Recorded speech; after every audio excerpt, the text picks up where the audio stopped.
Imagine two people retiring at 65 with the exact same $1 million portfolio. 10 years later, one is booking vacations without checking the market. The other has plenty of money on paper, but still hesitates before replacing a $2,000 appliance. What changed? Not necessarily the size of their portfolio. The difference is what that portfolio was designed to do. Because retirement isn't really a wealth problem, it's an income design problem. Your investments have to turn into a reliable system that pays for your life, handles inflation, survives bad markets, and doesn't create unnecessary tax damage. In this video, we're going through 6 practical levels of retirement income, from depending almost entirely on Social Security to having enough productive assets that your lifestyle can be funded primarily by what your wealth generates. And by the end, you'll know the one number you should calculate before worrying about whether your portfolio is big enough. Let's start at the bottom. Level 1 is the Social Security dependent retirement. For many retirees, Social Security isn't supplemental income. It's the foundation holding the entire budget together. The average retired worker benefit in early 2026 is roughly $2,000 a month, although individual benefits vary substantially based on earnings history and claiming age. For someone living primarily on that check, the financial challenge isn't simply having a low income. It's having almost no flexibility. Housing costs don't care that the stock market fell. Prescription prices don't wait for a better month. A broken water heater doesn't become cheaper because Social Security arrived late. That's why the first priority at this level isn't chasing investment returns. It's reducing the gap between guaranteed income and essential expenses. That can mean evaluating housing costs, checking eligibility for Medicare-related assistance, reviewing prescription expenses, and making a careful Social Security claiming decision. Claiming early can provide income sooner, but it permanently reduces the monthly benefit compared with waiting longer. Delaying benefits can substantially increase the eventual payment, which may be particularly valuable for someone who expects Social Security to remain a major part of lifetime income. The key lesson is simple. When guaranteed income is limited, every permanent decision deserves more attention. Now we move to level 2. This is where Social Security is still the foundation, but there is an investment account sitting behind it. Maybe it's $75,000, maybe $150,000, maybe $250,000. At first glance, that sounds much safer. But here's the problem. The account often has no specific job. The owner simply withdraws money whenever something happens. New roof? Withdraw. Car replacement? Withdraw. Medical expense? Withdraw. Market crash? Maybe sell investments. That's not an income strategy. That's financial improvisation.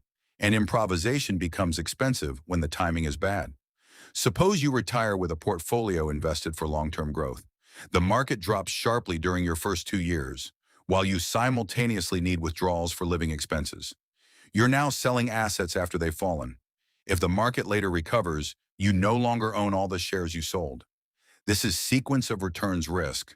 The solution isn't necessarily moving everything into cash. It's creating enough liquidity outside your long-term portfolio to prevent short-term emergencies from forcing long-term investments to be sold at terrible moments. Think of your cash reserve as a shock absorber. It doesn't have to generate impressive returns. Its job is to protect the rest of your financial plan. That brings us to level 3, and this is where retirement starts becoming structurally different. Level 3 is the income floor retirement.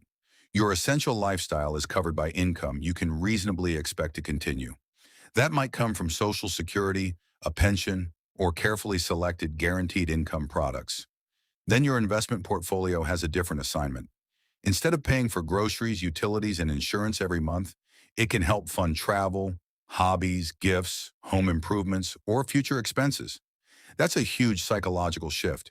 Imagine your essential retirement budget is $5,000 per month. If reliable income covers $4,800, your portfolio only needs to solve a $200 monthly problem. But if guaranteed income covers just $2,500, your investments must constantly solve a $2,500 monthly problem. Same portfolio, completely different pressure. This is why I want you to calculate 2 numbers: your guaranteed monthly income and your essential monthly expenses. Subtract the first from the second.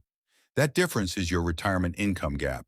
And that gap may tell you more about your retirement security than your account balance does.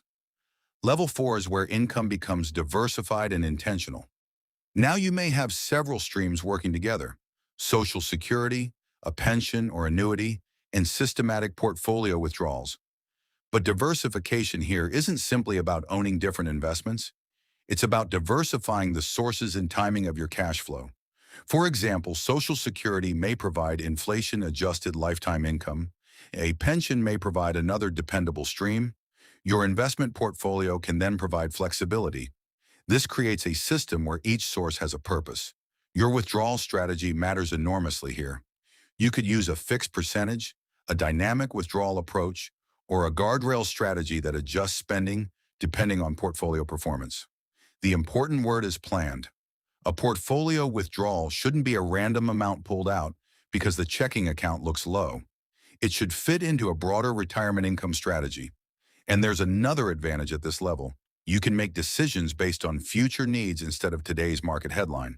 If stocks fall 20%, you don't necessarily have to panic. Your income system already has multiple components. That's what resilience looks like. Now we reach level 5.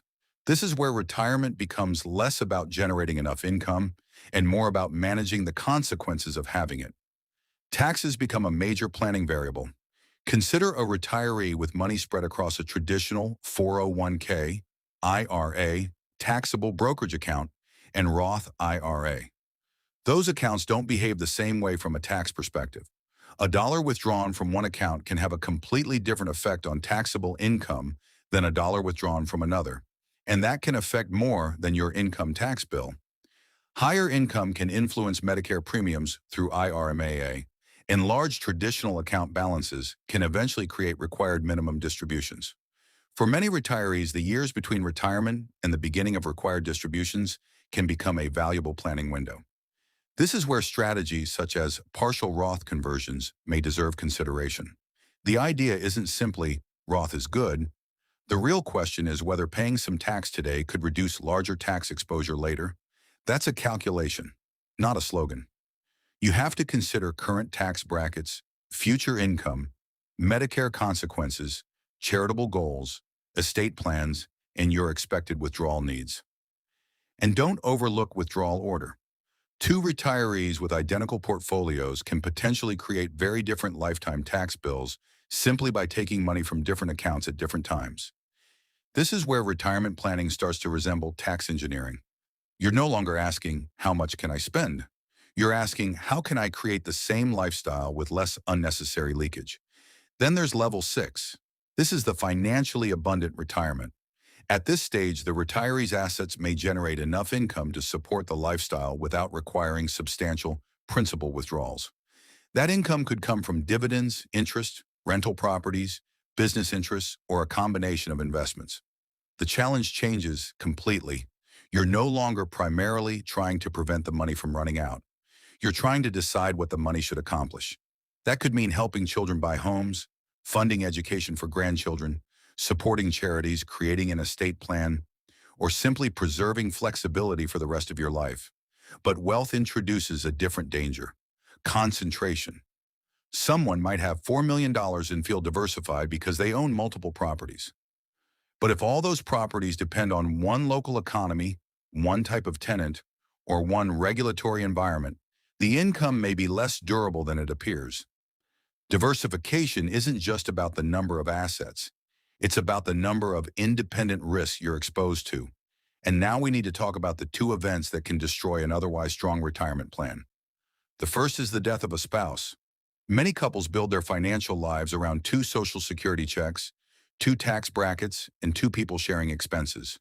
When one spouse dies, the surviving spouse doesn't necessarily keep both Social Security benefits.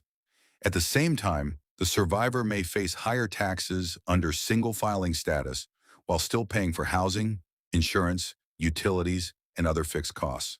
That's why couples shouldn't plan retirement only for the 2-person household. They should stress test the plan for the 1-person household. Ask, what happens if one Social Security benefit disappears?